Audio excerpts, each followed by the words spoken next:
Yesterday, I heard something that hit me like a ton of bricks.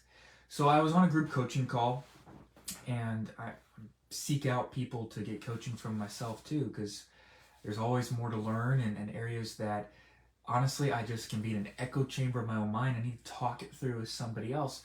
And anyway, in this call, something profound hit me. And it wasn't even directly financial related, but it does apply to that. It really applies to all of life. And this was ironically a financial coaches group where this was said. But the statement was made that, and I've studied the Bible for years, but this hit me like a ton of bricks.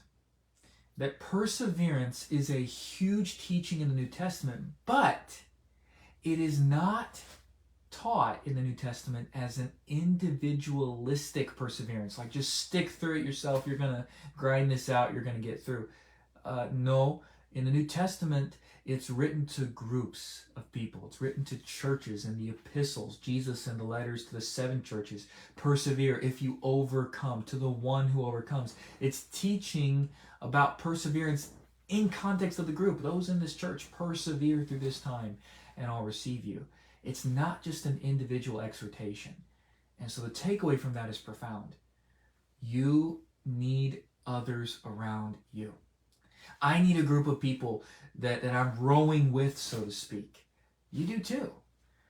That's why we can talk about, whether it be financial tips, business tips, coaching tips, ministry tips, fill in the blank, marriage tips, parenting tips, whatever you want to throw in the blank there.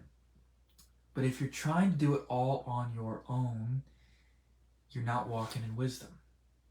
God's design is for us to have others with us. So we have this group opportunity. It's the beta test of a membership site type of thing. You got in here for free. Are you going to use it? Or maybe you're seeing this video, on YouTube. I encourage you to DM me, message me. I'd love to begin a conversation with you. How can we chat? What are the things that you're struggling to persevere through right now? How can I encourage you? Let's talk that out. Maybe I can ask a question that you hadn't even thought of, but it helps bring some clarity to where you're at. We need people, whether it's friends, whether it's a coach, whether it's your church, your small group. You need people around you. If you're a business owner, you need other business owners around you. If you're a man trying to become a better father or a better husband, you need other men. You need other resources and people you can learn from. It applies really to every area of life. We're not meant to just stick our nose in a book and figure this all out on our own. Very rarely does that work.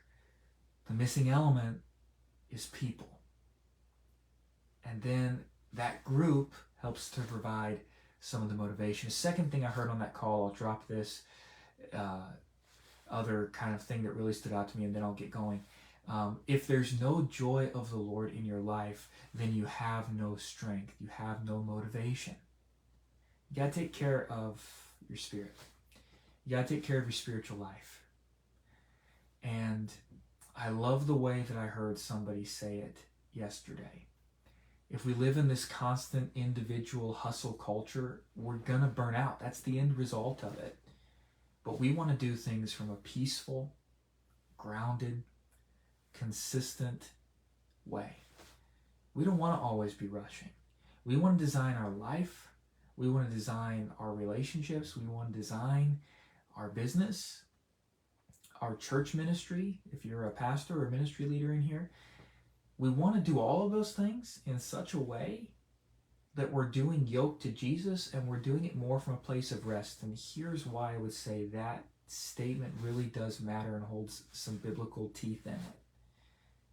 Jesus actually very often went away by himself to commune with his Father. He even sent crowds away, and at times even his disciples, and went to have time with the Lord. Or he had time to even just take his small group of the close disciples, the 12, and hey, let's go to a quiet place, a retreated place. Let's go out into nature somewhere. Let's get away from all the ministry and the hustle and the bustle, and let's just refresh and spend time together and regroup.